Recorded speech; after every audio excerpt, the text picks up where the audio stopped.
Hey guys, how's it going? June 6th, about 11:30. SmackDown just went off the air a little bit. Apologize, allergies are starting to get to me.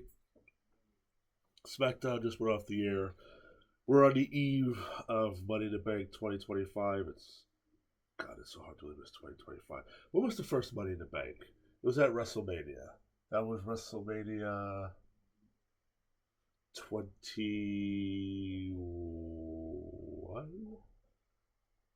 I think it was like the WrestleMania Goes Hollywood or something like that. So it was the WrestleMania 21 or 22 or something like that. I think the first Money in the Bank was, and that was what 2005, 2006, somewhere in there, and it's 2025, so we're like 20 years into this thing. Jesus Christ. Um, you know, Kind of where I just left off on the last video. If you checked out the R Truth video, I was discussing just the shock of R Truth being released by WWE, and hoping that we would get a surprise of RVD of R Truth coming out and getting a chance to say goodbye. Knew that pretty much wasn't going to happen. I've seen a lot of things online and just see what some things people are saying. The universal idea is, or the sentiment, I should say, is that everybody is upset and everybody, misses our truth. And I see some other people saying, well, the man was in his 50s. What do you guys expect? You have to let the man die, yada, yada, yada. It's not that. We all know how old he was. And we all knew, we know that played a part. That if they offered him a new contract, they weren't going to do something as big because he's 53 years old. How much you're going to use him? You have other people coming up. That was some of the other stuff. Well, they got the NXT people coming up. They got to make room. Like I said, we know all this, but it was just the way that it was done. Like I said in the last video, and if I didn't say it in the last video, I'm saying it now. Every company, every office has that one person who is that beloved employee that all the bosses love, all the higher ups love. Every department, even if you don't work with that department, like who that person is, and that's the person that just when you're upset, that's the person you go to. That's gonna get you out of the funk that you're in at work, and that was just our truth. And I think the equity that he built up, was he the face of the company? No. Was he ever going to be champion? No. Yes, he was U.S. champion in a 24/7, 7-Eleven, I-95, Intercontinental European champion, whatever he said. Yeah, he did all that kind of stuff.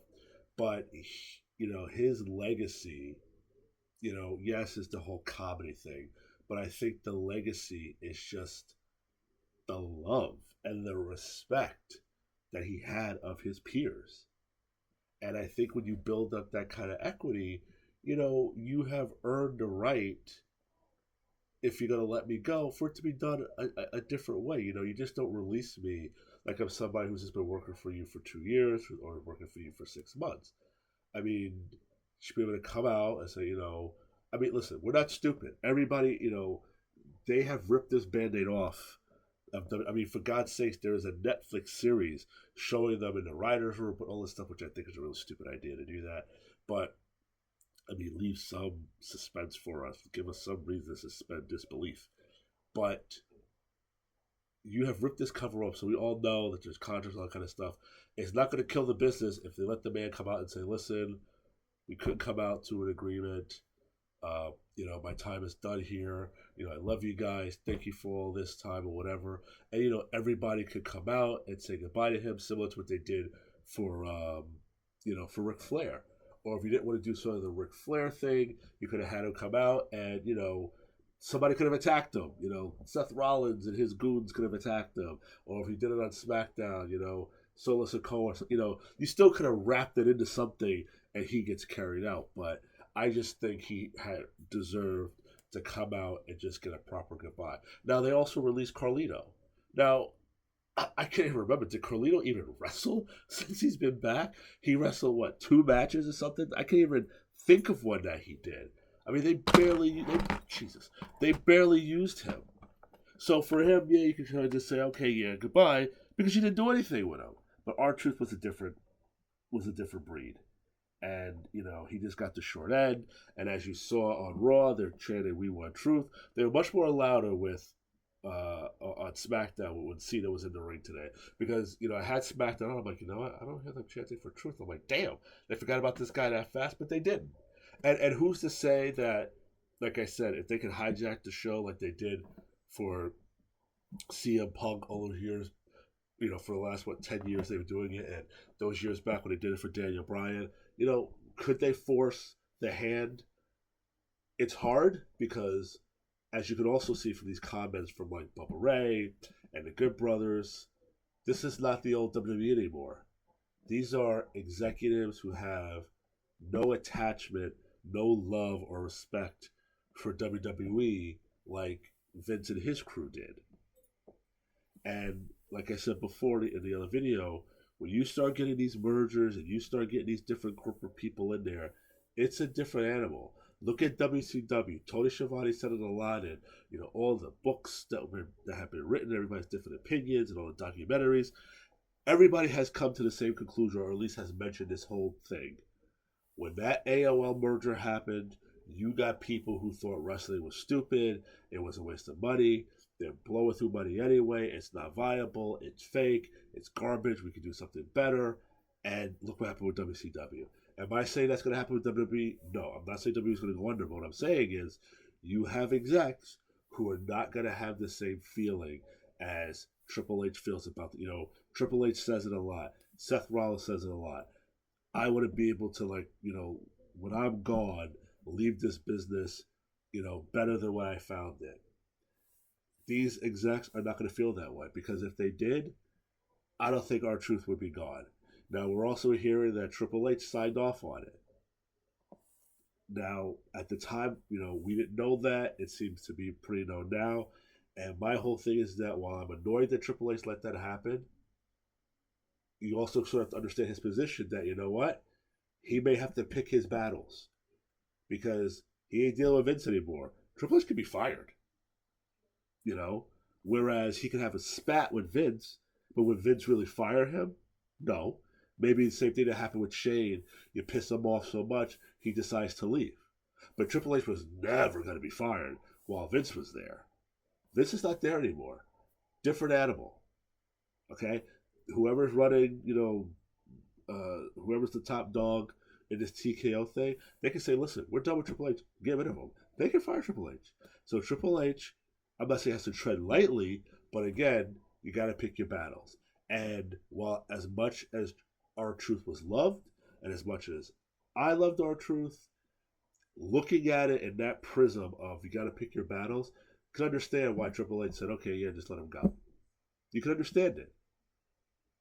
Because, Triple H has his own position to worry about, and there might be somebody else who's worth. Now, if this was, 20 years earlier, and R-Truth was like 30-something years old, and, he was in his prime and all this stuff, might be a different story.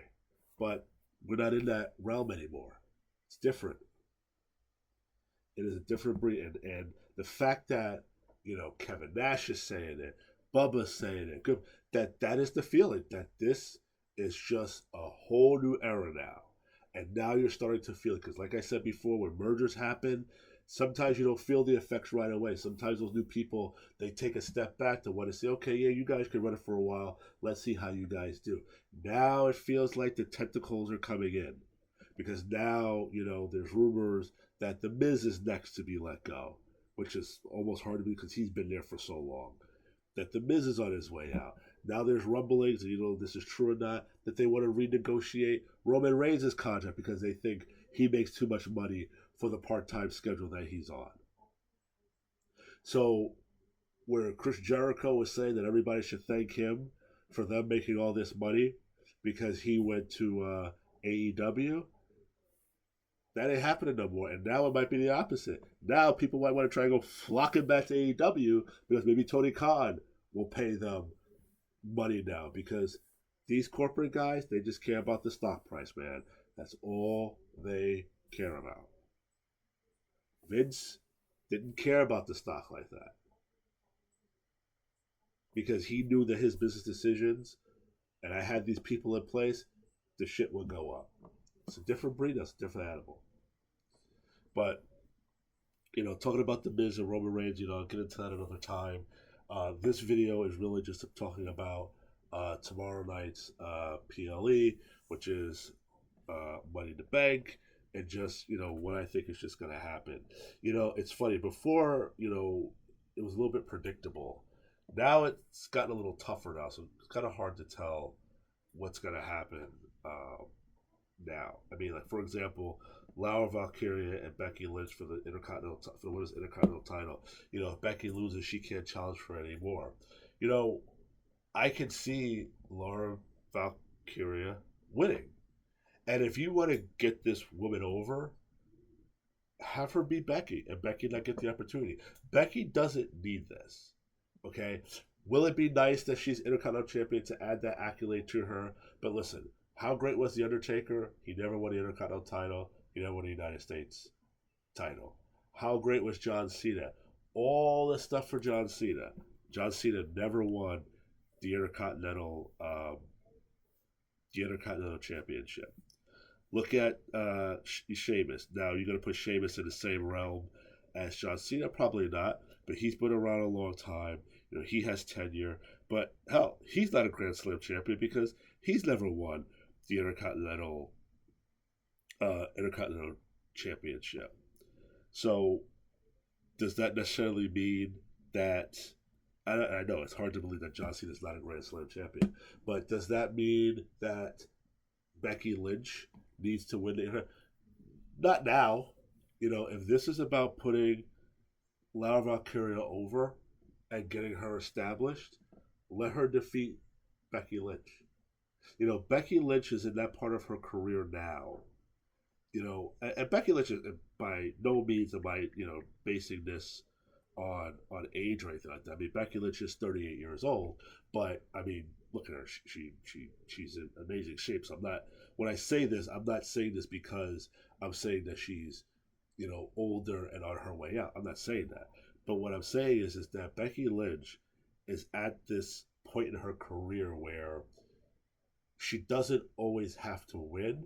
And now at this point in your career, you can start putting these new people over, and everybody has had to do it.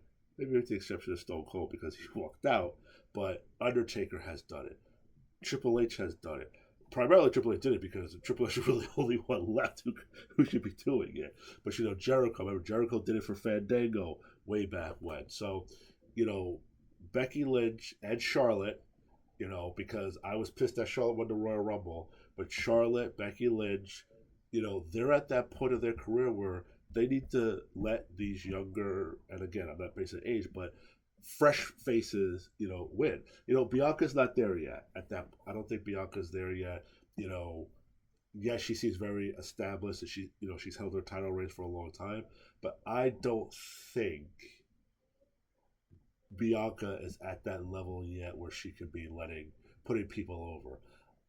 Bailey is at that point that she should be putting people over, which she does. So I think that Becky needs to put Laura Valkyria over, and I think that that's what's going to happen. I just don't think Becky needs the Intercontinental title. For the women's division, I would say she's just about there at a John Cena level where you don't need to be Intercontinental Champion, you don't need to be United States Champion. Do I think before Becky is completely done, do I think she'll win one or both of those belts? Yes. But I just don't think she needs to do it right now. I just don't think now's the time to do it. I'm sure there are a lot of people complaining there's too many belts. But in this instance, it made sense because you had such a stacked women's roster. All you had was the women's title and then eventually brought the tag titles, which to me, they still aren't really respected, those titles. But to me, you needed those titles for those other women. So, let the mid-carders battle it out.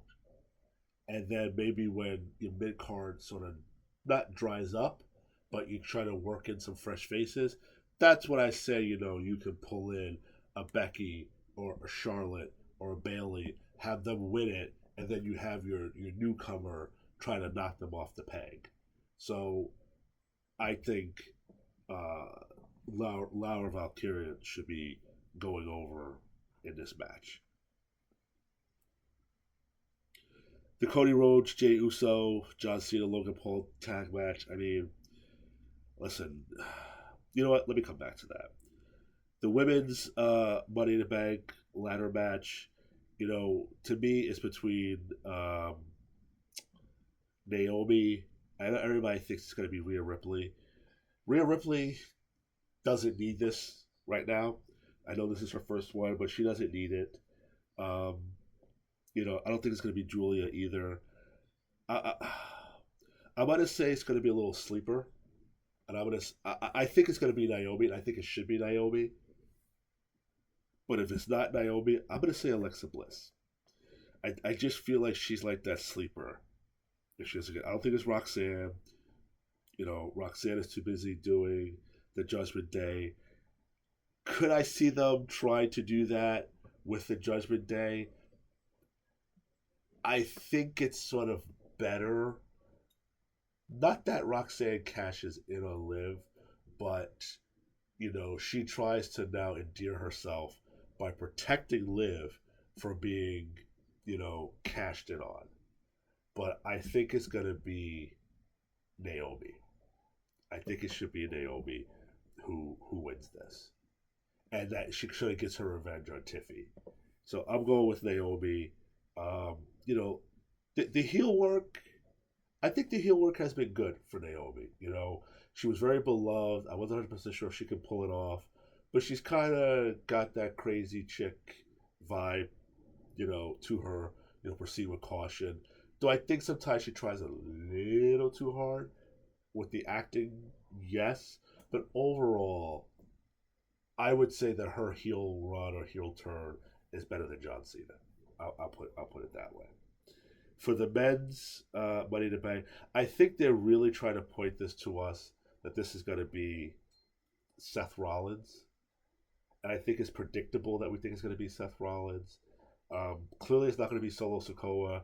I mean, we see the breakup they're doing with Jacob Fatu. Obviously, if you watch SmackDown tonight, obviously overheard him saying that he's stupid, that he has no brains and all that. So I think Jacob is going to somehow, in a clumsy way, cost Solo Sikoa. It's not going to be Penta. It's not going to be Andrade. I think it's going to be LA Knight. I think it's LA Knight's turn. I think they waited too long to put the United States title on him way back when. And even he said when he first faced Roman Reigns for the title, was it at Crown Jewel, that he felt he had lost some momentum. And sometimes you can feel like when WWE waits a little too long to strike. And I think if they don't let LA Knight get the title, get to the briefcase, or just let us think he's gonna hit, get to get to a championship run. I think it'll be a really long time before LA Knight can recover. Now, if LA Knight wins, the question is, who does he cash in on? And I think he should cash in on John Cena. I don't want to see Cody being a champ again. I'm not saying that Cody was a bad champion, but I don't know. I'm just kind of tired of the whole, good guy shtick that Cody does. I'm just kind of tired of it. I'm kind of over it. So I really don't want to see him carry the title again. So for me, I think it needs to be LA Knight. I think CM Punk is going to cost Seth Rollins. Maybe Roman Reigns is going to come back. Not quite sure. But in either scenario, I just don't think it's Seth Rollins. And I don't think they want to make it that predictable. This is not going to be where, Seth was part of the Authority and Kane held the ladder for him while he climbed up and got the briefcase. I don't see Bronson Reed and Braun Breaker holding the ladder so Seth can climb up. I'm not saying they're not going to do that spot. I'm sure they will do that spot, but it's not going to let him get the title, get the briefcase. And Seth is somebody again who doesn't need the briefcase. I understand why they put him in, but out of everybody, it has to be LA Knight. I will be stunned if it is not LA Knight who takes this briefcase.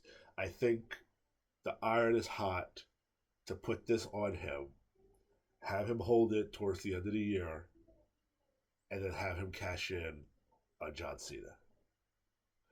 I don't know who John Cena faces at the end of the year. Maybe it is CM Punk, or maybe he gets another one-on-one with Cody Rhodes. I don't know. Or maybe he makes it a triple threat match, but I just don't want to see Cody as champion this year. I don't. I just don't. Cody doesn't need to be the champion for a while, at least for me. Okay. Now, speaking of that, going back into the tag match,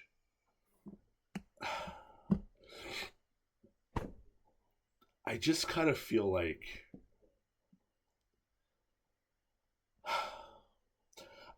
they don't know what to do with Jay as champion. I'm glad Jay won the Royal Rumble. I'm glad Jay became champion. I think he earned it. He had the people behind him. You know, and that's why I think LA Knight is next, because I feel like that path that Jay went on, he kept losing, and he finally got it. I think they're doing the same thing with LA Knight. But, you know, back in the day, they would say this is why they always had the babyface chase, because it was harder to have the babyface as champion as opposed to the heel, because you could keep giving the heel, you know, heelish ways not to lose his title. But with the babyface, you know, he's a babyface, so it becomes hard. I think Bruce Pritchard had said that on his podcast. And that's why it's preferable just to have the babyface keep chasing. Well, Jay kept chasing, and now he's the champion. And that's why now it's kind of hard. Not to believe in him or anything like that, but it's just, it feels like his title reign is not all it could be, because it just feels like they don't know who to put in front of him. You know? Yes, he has his match with Gunther next week. Now, does that mean that Gunther takes the title back, and if LA Knight wins, LA Knight just cashes in on him that quickly? Like I said, I hope LA Knight cashes in on John Cena. You know, Logan Paul, you know, popping in and out, but at the same time, Logan Paul has been in a bit of a losing streak, and for all the promos that Logan Paul cuts, he loses a lot.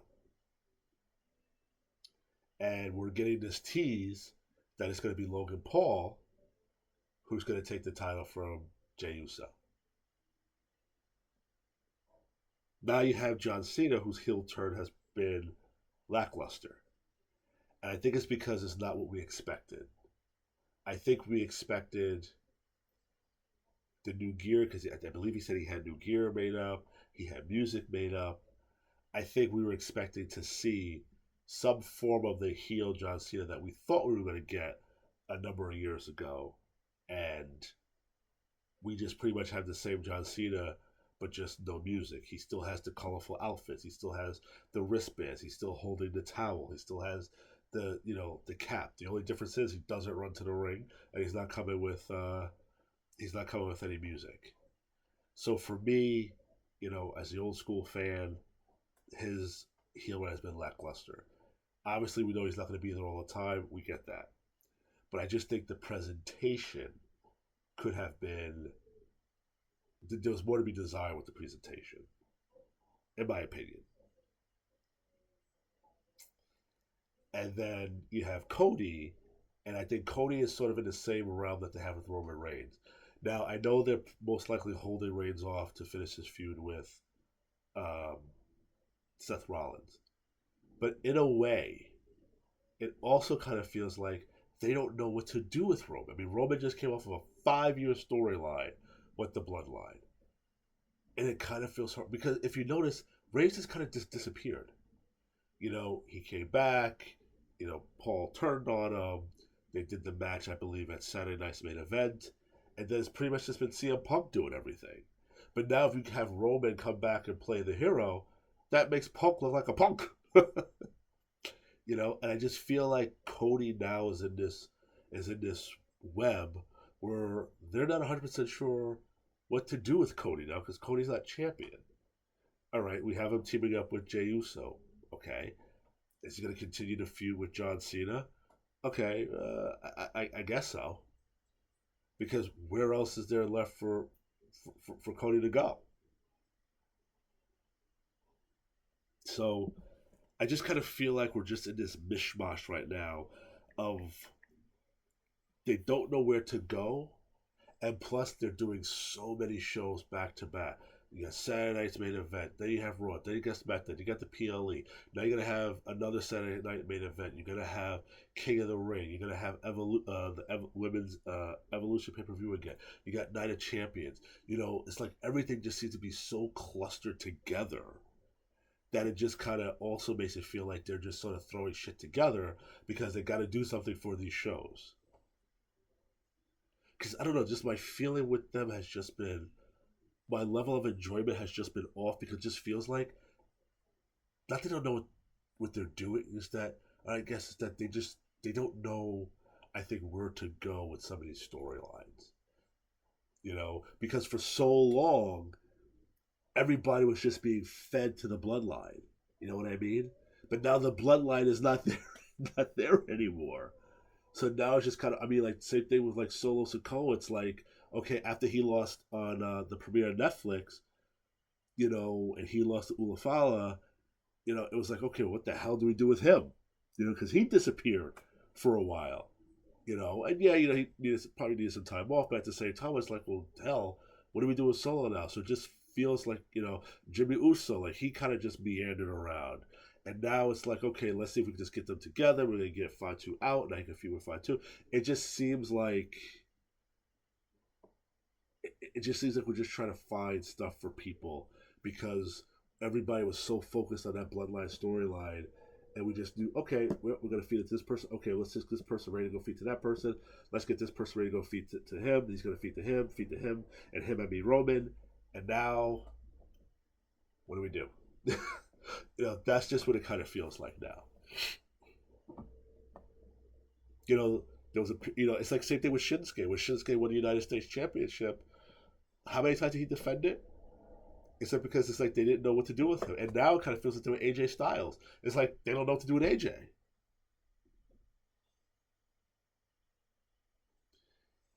So everything just kind of feels just weird.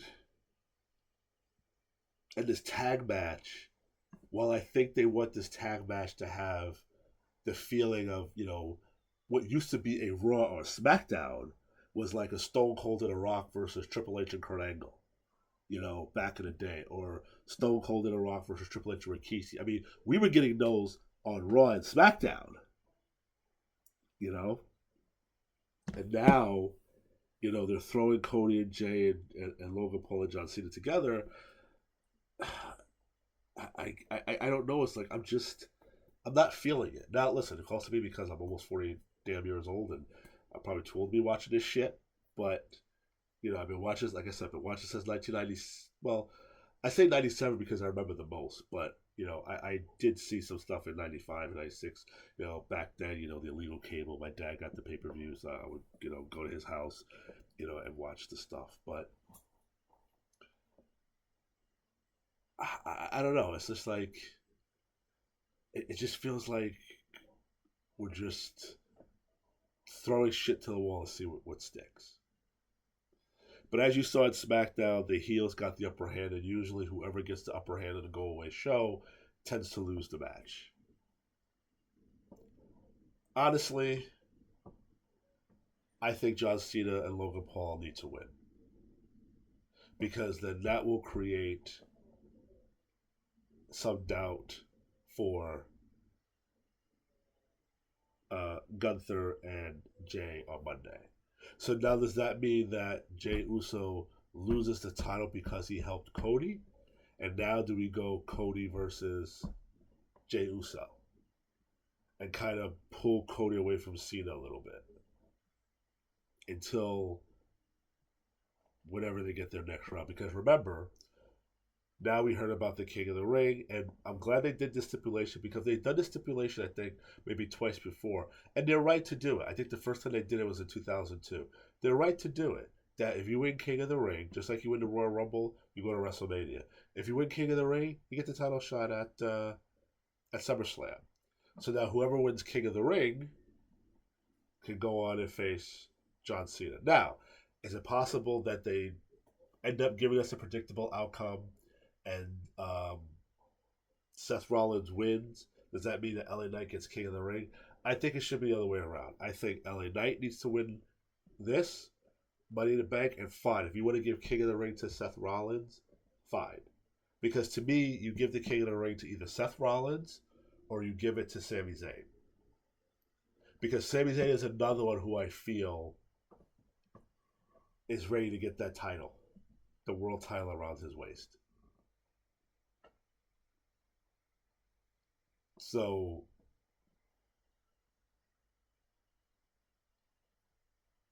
do we take Jay? Do we take this title off of Jay? Because typically, in some cases, SummerSlam is usually when they'll put, if you win the title at WrestleMania, sometimes SummerSlam is when they yank the title off you. So do you yank the title off of Jey Uso on Monday with Gunther? Do you have Gunther suffer another loss? Or do you wait and whoever wins King of the Ring, that person takes the title off of Jay at SummerSlam? Because, listen, Cena is not losing the title anytime soon. Cena is most likely not losing that title until his last match. So, SummerSlam, he's not losing. Because I believe he's supposed to go until the end of the year. So, whoever wins Money in the Bank briefcase is probably going to hold that title, going to hold that briefcase, and most likely, possibly, will be the person to take that belt off of Cena. And that's why I think it needs to be LA Knight. For the tag match, yes, I know the heels got the upper hand on a go home show, but I think the heels need this. I think the heels need this more than Cody and Jey Uso need it. And then you can have Jey Uso win his title match, or you can have him lose the title, and then maybe segue your way to something with Cody in the meantime to kind of take a little bit of weight off of John Cena.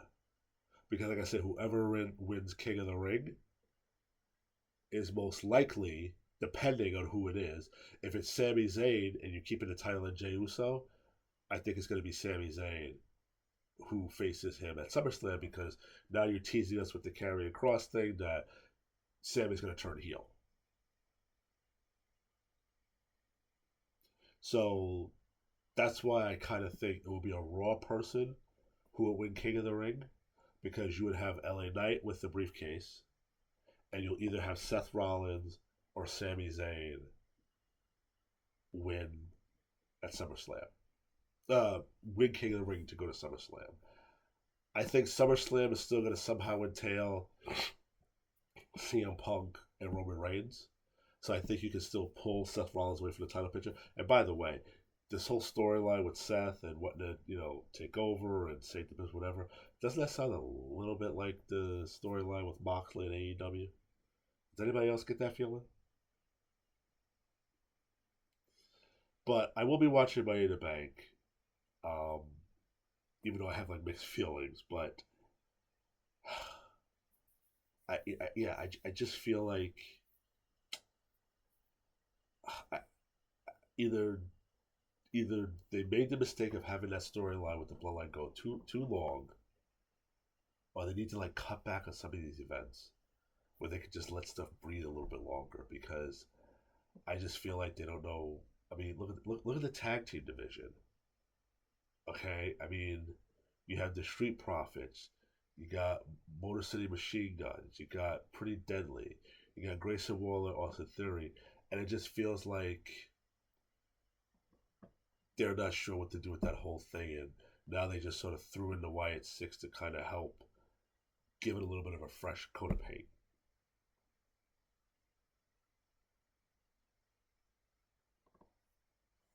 So my recap is that I have Lyra Valkyrie,